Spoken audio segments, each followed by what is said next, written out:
you see the person, smell the person, taste the person, touch. You get to know a lot about a person between the sheets. Yeah.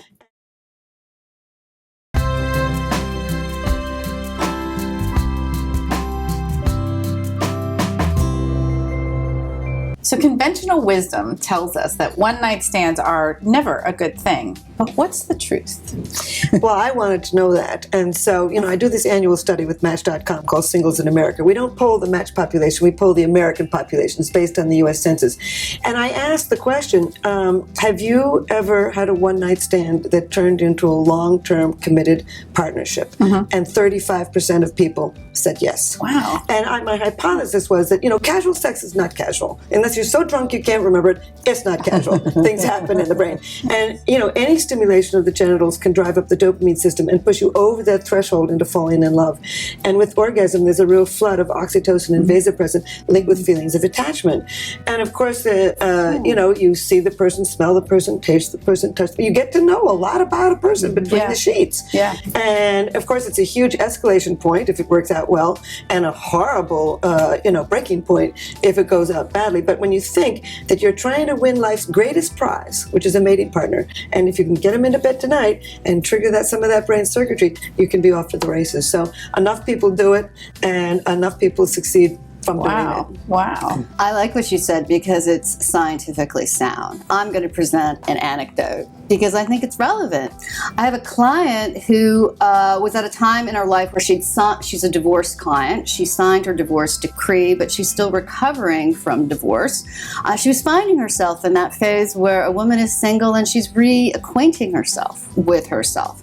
She was feeling empowered, she was feeling strong, and she met somebody at a bar. Mess with conventional wisdom, this man was 13 years younger than she was, and she had a one-night stand.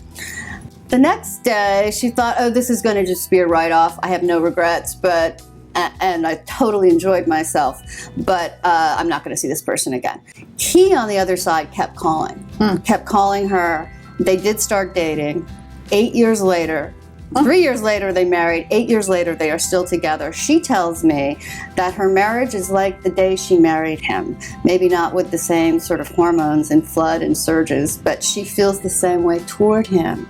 And on his side, when he talks about that one-night stand that led to marriage, he thought it was great to get the physicality over with, that he could move on, that there was a great deal of anxiety about whether she would or whether she wouldn't, usually when he's courting or trying to seduce somebody.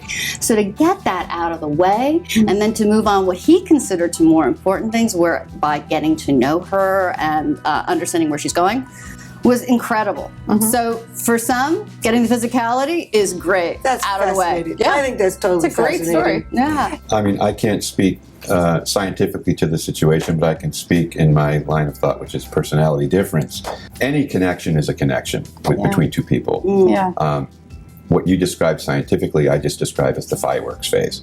That phase where you'll swim across the ocean, you'll quit your job just to be with this person. And those intimate moments can kick that off in individuals. And depending upon their level of vulnerability, will determine usually how that's likely going to go. But it's definitely possible. Another thing too is when you jump into bed with someone, I agree that, you know, you're investing, you're feeling them, you're connecting on many levels energetically. And sometimes I don't think people realize how much that has an after effect on your energetic system. Right. But also, you know, you can have, yes, you can have that initial rush, that initial fun, but then you go into environments and different circumstances where you really start to learn who is this person, how do they respond with others, what do they believe, and sometimes you can find a deal breaker within a few weeks, and then you're already sort of invested in them energetically, and then you have to kind of weed out of that. And you know, that's another factor, is you can have someone really saying, no, we're going to stay together. And I've had some clients come in and they feel really obligated to stay with someone that now they're just confused about because they got involved too quickly. So that can be the other side of it too, which is can be very stressful and can be, you know, not really the smartest initial call.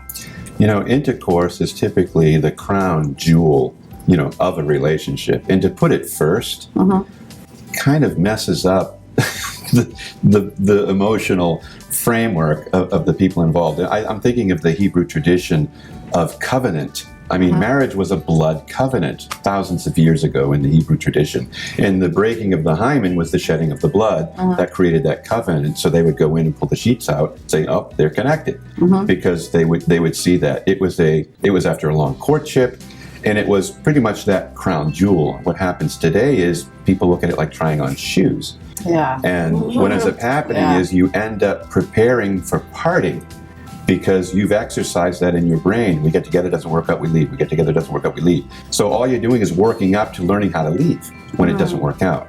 So a lot of times that jumping from one partner to another in these one-night stands can actually be setting yourself up for a failure in a long-term relationship. So it sounds like the advice you're getting from the panel is that one-night stands are absolutely something we're doing, right? But that there's a lot of risk with them. So our advice to you is think before you act next time. Give it a thought. Don't let your hormones just lead you leaping off the bar stool.